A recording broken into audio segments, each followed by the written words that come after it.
Yo, what is good, YouTube? It is your boy Mac America Lit, back with another NBA 2K22 video. And in today's video, we are going to be recreating Milwaukee Bucks own Michael Redd. Now, if you have been a fan of the NBA or just basketball in general, then you were watching basketball back in the early 2000s. Do you know about Michael Redd, man? The man played for the Milwaukee Bucks, and he was a walking, talking bucket, bro. Like, he had this weird, like, shot put kind of jump shot, but he was also left-handed too. So that he had a noticeable jump shot, but then him also being one of the rare left-handed players too kind of made it stand out even more. You know what I'm saying? He was one of the, he's known for being like one of the most known lethal shooters. He averaged around I think 19 to 20 for his career or whatever like that. But he was a bucket, man. I think his career high season career high is like 27 points per game or something like that. The only problem was that most of his teams were mediocre. He never really got to play for any real decent Bucks teams. I think he was there when Andrew Bogut was there. I'm pretty sure he was there for what's his name, the point guard, TJ Ford and stuff like that. He's had decent players. I think he was there when Ersan Ilyasova played for them too, if I'm not mistaken. Charlie Villanueva and stuff like that. But they just never had a good team. But he has 2-3 gold medals. I'm pretty sure he was an all-star as well. And then he also had the record for most 3-pointers in the quarter. He had eight of them in the fourth quarter. And of course, Klay Thompson broke that record back in 2016 or 2015 or 2004. One of those years. I don't remember. It was one of the first or second years where the Warriors were really good. He broke that record with 12 3-pointers in one quarter or in the third quarter or whatever. But yeah, man, before Klay Thompson, it was Michael Redd. And really, it's before there was what's his name? Dude from the Bucks now, Chris Middleton. He was kind of like Chris Middleton before Chris Middleton, except I would say he was way more consistent than Chris Middleton is. Chris Middleton can be kind of streaky sometimes, but also, even though Michael Redd was better offensively, more consistent of a player, I would say that Chris Middleton probably had a little bit better defense than him and playmaking and stuff like that. So let's just jump right into this. The stats we're looking for, he has an 89 layup, 84 close shot, 88 mid-range, a 94 3, 86 free throw, 82 ball handles, 76 pass accuracy, 43 rebounds, 64 interior, 74 perimeter, a 52 block, a 65 steal, a 74 lateral, 80 speed, 79 acceleration, a 70 vert, a 50 strength. He was also 6'6", 220, wearing the number 22. Just like Chris Middleton after him. So the pie chart that I went with was obviously the pure green that you see me sitting on, which is the pure shooting pie chart. We're obviously going to go with speed because he is going to be a little bit taller. And also when you go with the green pie chart, the green pie chart is the slowest pie chart out of all the pie charts in the game. The badge count we are shooting for is 2 finishing. He has 30 plus into shooting, 2 into playmaking, and 2 into defensive. So we're going to definitely get that 30. We won't get 30 plus because he has way more other badges. And then on top of that, he has 2 into finishing, 2 into playmaking, and 2 into defensive. We will definitely make sure we hit those marks as well. So let's just jump into it. I'm going to max out shooting, obviously. Max out his 3, max out his free throw, giving us 28, and then I'm going to put that post fade up to 75 or 76, I think. 76, giving us 30 shooting badges. For the finishing, we're going to max his close shot, we're going to max his layup, we're going to put his driving dunk on 26, and then we're going to max out his post hook, giving us those 2 finishing badges. And obviously we can't take one off anything because then we won't have the 2 finishing that he has as well. Then we'll move on to defense. We'll give him a 50 interior. We'll max out his perimeter, max out his lateral. We'll give him a 79 steal, maxing that out. And then what we'll do is finally put the rest on defensive rebounding.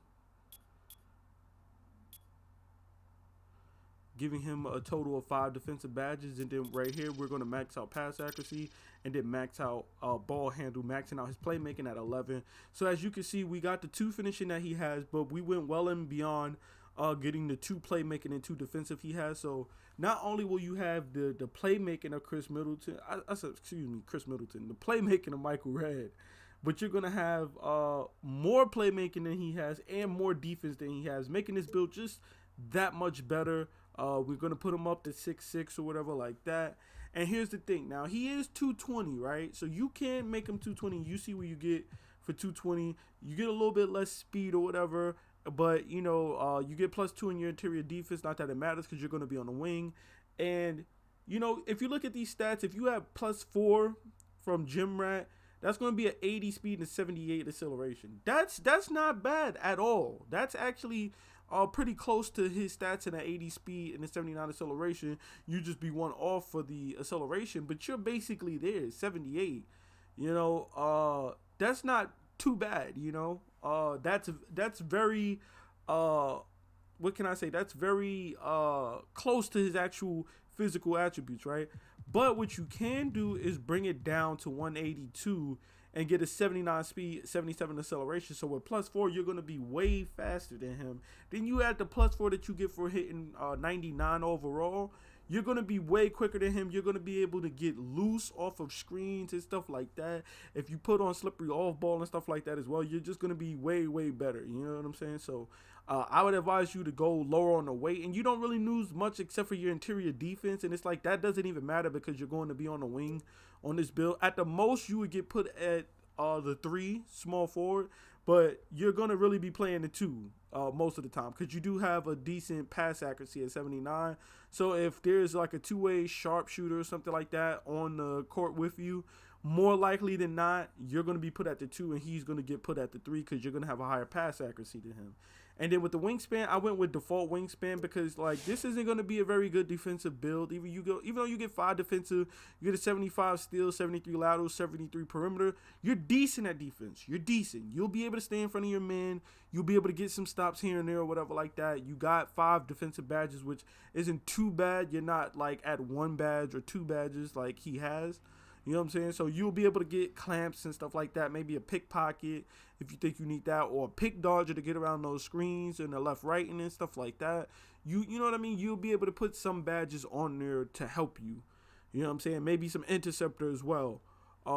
But with this wingspan, I feel like you can go lower, but you're not going to get much. You're going to get +1 to your ball handle, and everything else is negative. Like, okay, the +1 on the shooting is cool, but what is the difference between a 94 and a 95? Like, if we're being honest, like, you know, if you can hit with the 80 or a 90, or if you can't hit with a 94, I should say, like, then just give it up. Just stop playing the game. You know what I'm saying? So this will be suffice at default wingspan. Again, you could bring it up and drop it down to a 93, which is still going to be very good. Your close shot will go up, your post hook will go up, but you're not going to be in the post anyway.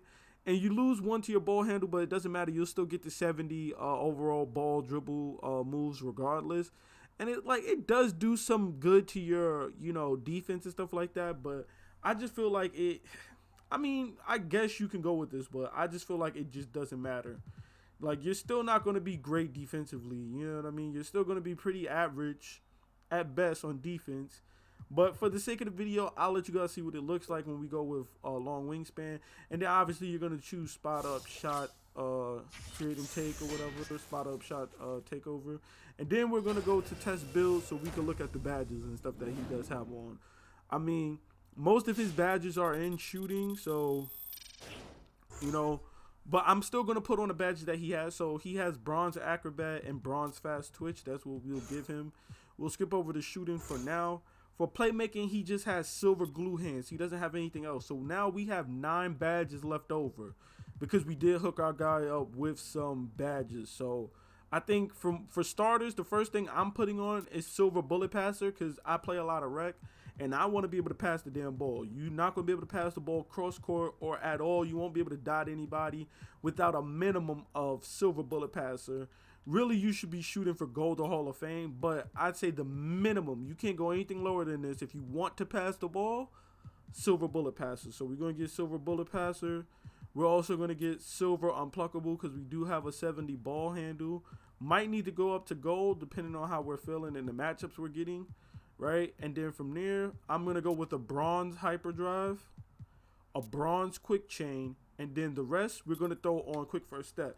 Now, I know people are going to say, well, why wouldn't you go for handles for days? But you're not going to really be ISOing on this build. This is going to just be a mobile Klay Thompson type build. You're just going to be running around screens, you know what I'm saying, going back doors and stuff like that. You're going to be all over the place or whatever with this. You're not going to really be doing too much dribbling because you do have a 70 ball handle, so there's really no need for any of those things. Now, we do have bronze quick change and bronze hyperdrive because if you do decide to get something off the dribble, you got 1 or 2, 3 dribble moves, and seeing if you could get open. 1, 2, 3. If you're not open or you can't get space off of those 3 moves, you should be passing the ball because you're not a primary ball handler anyway. And that's not how this build's going to really play. You know what I'm saying? So that's my reasoning behind those playmaking badges. And then now we're going to move on to defensive, which he only has silver hustler, right? So that still leaves us with 3 badges. So what I would think is I would go silver clamps and then like a bronze interceptor. Or if you're just going with your own badge layout, I would just say screw that and just go silver clamp, silver interceptor with like a bronze pick dodger, or you could just go like that. Either or will work out. And then now finally we're going to get to his shooting badges, which I'm only going to put on the shooting badges that I think he would need. Any of these other shooting badges I'm not going to really touch or put on. The badges that we know that we don't really need on gold, gold and stuff like that, we won't do. So, for example, stop and pop, he has on gold, but we all know that if you can't get Hall of Fame, that you should shoot for silver. So, with badges like that, I'm going to just drop that on silver instead of putting it on gold. He does have sniper on gold, though, as well, so we'll give him that. He has volume shooter on gold, but we'll just give him bronze. Same thing with slippery off ball. He has that on gold. All of his badges are gold. We're just going to give that bronze. He has rhythm shooter. Not sure if we'll even put that on. He does have Deadeye. We'll just go bronze Deadeye for that one. Circus threes. Chef, he has catch and shoot. We'll go silver on that. We'll go silver blinders on that as well. Corner specialist, we'll go bronze. Difficult shots, we'll give him gold difficult shots, right? He has gold green machine. We won't give him gold green machine either. He has bronze, gold clutch shooter. We'll give him that bronze as well. He has limitless spot up. We'll give him that. And then he has rhythm shooter. We will give him that as well. So he pretty much has all of his badges that he does have. So far, except for Hot Zone Hunter, which I'm not going to give him because I just don't feel like you need Hot Zone Hunter. And then I guess from these, we can add what badges we want gold. Which I don't really see him having too many. He does have set shooter, but set shooter is useless, so I'm not going to give him set shooter. I guess we could give him bronze lucky 7, I guess, since bronze lucky 7 is really good as well. And then I would probably give him gold volume shooter as well as silver circus 3s to wrap up his badges. And there you have it, the Michael Redd build from the Milwaukee Bucks. It's been your boy Make America Lit. I'm out.